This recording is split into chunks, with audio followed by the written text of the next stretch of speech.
wabarakatuh. Salam sejahtera bagi kita semua. Yang saya hormati kepada kepala sekolah, selaku pimpinan dan ibu atau bapak, guru, serta orang tua yang telah sudi kiranya meluangkan waktunya untuk hadir di acara ini.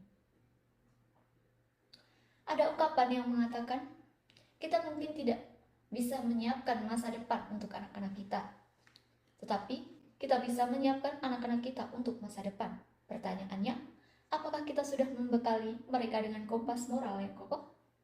Di tengah perkembangan zaman yang liar, kita para pendidik dan orang tua adalah nahkoda utama. Mari kita bahas hal yang paling krusial bagi pelayaran mereka. Pentingnya menanamkan nilai moral dan etika pada anak sejak dini. Pertama-tama, perkenalkan saya Deti Asari dari Prodi Ilmu Komunikasi akan membawakan pidato yang bertema pentingnya menanamkan nilai moral pada anak. Melihat di depan saya saat ini, kumpulan orang-orang hebat yang sangat berjasa tentunya. Kita semua berkumpul di sini dengan maksud satu tujuan, yaitu masa depan anak kita sebagai penerus bangsa. Di kesempatan ini, saya akan membahas tentang meneguhkan fondasi moral anak di tengah perkembangan zaman modern ini. Sebagai pendidik dan orang tua, kita merupakan nahkoda, sementara anak-anak adalah kapal yang berlayar yang mengarungi lautan kehidupan modern. Tentu laut memiliki keindahan tersendiri. Laut dapat memberi kita sumber makanan, namun laut juga menyimpan ombak, karang, dan badai. Hari ini kita akan membahas satu hal yang paling krusial bagi keselamatan pelayaran mereka, yaitu pentingnya menanamkan nilai moral dan etika pada anak-anak sejak dini. Mengapa moralitas penting bagi anak-anak? Bapak Ibu sekalian, mungkin kita sering mendengar kalimat seperti ini. Anak-anak zaman sekarang lebih pintar secara akademis, tapi kok dalam beretika perilakunya menurun? Nah, inilah inti masalahnya.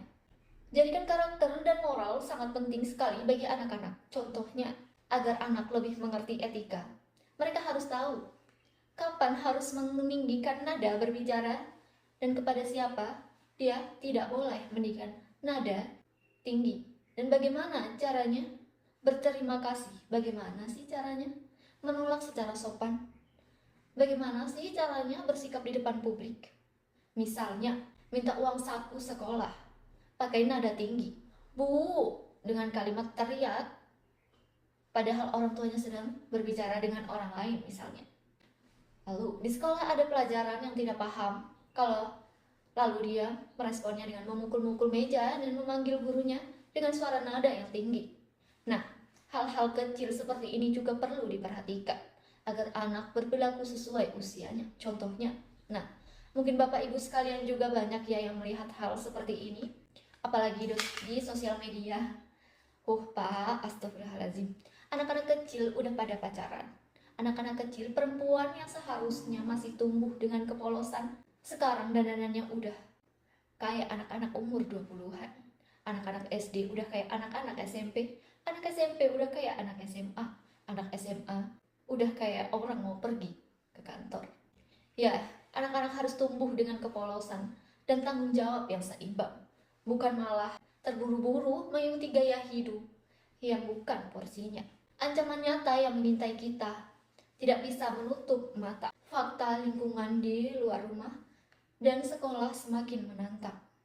Beberapa waktu terakhir, kita dikejutkan oleh kabar yang sangat meresahkan. Terjadi kejahatan jalanan oleh remaja yang intensitasnya kian mengkhawatirkan. Bahkan ada laporan mengenai pelajar SMP yang terlibat perampokan dan aksi-aksi kriminal yang dilakukan oleh pelaku berusia anak-anak. Ini menunjukkan adanya kegagalan fondasi moral pada mereka. Ada yang terjadi, ini adalah alarm. Ya, apa yang terjadi ini merupakan alarm keras bagi kita. Ketika batasan antara yang boleh dan tidak boleh menjadi kabur, ketika nilai disiplin dan tanggung jawab hilang, anak-anak kita akan mudah terjerumus dalam pergaulan yang salah. Peran kita bersama, ya, ini merupakan peran kita bersama. Menjadi teladan dan penjaga batasan. Kita menanamkan batasan Yang jelas itu jawabannya ada pada kolaborasi kita. Nah, antara rumah dan sekolah. Mari kita bekerja sama mengimplementasikan nilai moral dan agama mulai terlihat sejak usia dini. Ya, karena implementasi nilai moral dan agama mulai terlihat sejak usia dini, bagi para orang tua, rumah adalah sekolah pertama. Tanamkan batasan konsisten, contohnya, jangan hanya menyuruh anak untuk jujur, jadi tunjukkan kejujuran dalam setiap tindakan-tindakan kita. Batasan waktu, nah, tanamkan disiplin dan tanggung jawab sejak dini. Komunikasikan merupakan inti. Ya, komunikasi. Komunikasi menjadi merupakan inti. Jelaskan mengapa sesuatu itu salah. Jangan hanya bilang tidak boleh, tapi katakan efek dan feedbacknya. Kita kasih tahu sesuatu, berarti harus seperti ini loh, nak. Kalau kamu begini, resikonya akan menjadi seperti ini. Ya, kurang lebih seperti itu. Bagi para guru, sekolah adalah laboratorium etika, membentuk karakter, integritas moral, pelajaran yang kita salurkan. Jadi kesempatan untuk menanamkan nilai-nilai moral dan konsistensi aturan kedisiplinan. Jadikan anak lebih disiplin dan teladan. Apresiasi setiap langkah kecil anak dalam perbuatan baik sekecil mungkin. Pidato dari saya, Bapak dan Ibu hadirin yang saya hormati. Sebelum saya menutup pidato ini, izinkan saya menyampaikan satu hal. Anak-anak adalah cerminan dari didikan kita. Menanamkan nilai moral bukanlah hanya tugas guru di sekolah, bukan pula beban yang harus diemban oleh ibu.